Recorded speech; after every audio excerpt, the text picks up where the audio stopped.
Holocaust survivor Eddie Jaku, who last year published his best-selling memoir, The Happiest Man on Earth, has died in Sydney, a Jewish community leader said. He was 101. Eddie Jaku was a beacon of light and hope for not only our community, but the world, New South Wales State Jewish Board of Deputies Chief Executive Officer Darren Bark said in a statement. He will always be remembered for the joy that followed him, and his constant resilience in the face of adversity. Bark added.Jaku died on Tuesday. Prime Minister Scott Morrison paid tribute to Jaku's decision to make his life a testimony of how hope and love can triumph over despair and hate. He will be sadly missed, especially by our Jewish community. He was an inspiration and a joy, Morrison added. Treasurer Josh Frydenberg, whose Jewish-Hungarian mother also survived the Holocaust and arrived in Australia in 1950 as a stateless child, said Australia has lost a giant. He dedicated his life to educating others about the dangers of intolerance and the importance of hope, Frydenberg said in a statement.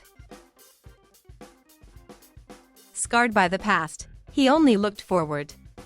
May his story be told for generations to come, Frydenberg added.Jaku said in a speech in Sydney in 2019, "I do not hate anyone.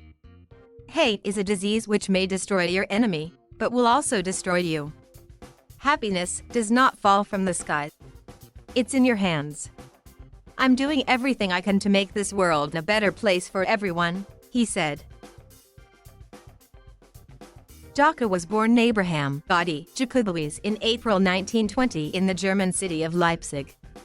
His parents and many of his wider family did not survive the war. He was tossed out of school in 1933 at the age of 13 because he was Jewish, but managed to finish his high school education in another city under an alias in 1938 with a qualification in precision engineering.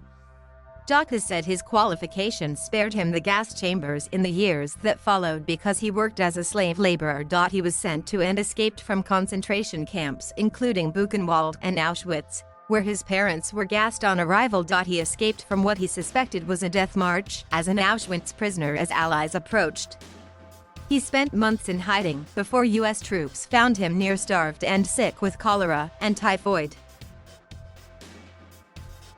In 1946, he married in Belgium his Jewish wife Flor, who had spent a comparatively uneventful war in Paris pretending to be Christian, and they migrated to Australia in 1950. The husband worked at a Sydney garage and his wife as a dressmaker before they went into real estate together. Forever marked with an Auschwitz prisoner number tattooed on his left arm.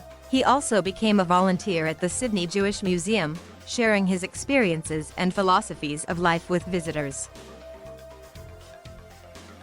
When anybody left Eddie having spoken to him, they really just felt as if their whole outlook on life had changed, Museum Chief Executive Norman Seligman told 9 Network Television. Jaku said with the birth of his first son Andre, "I realized I was the luckiest man on earth."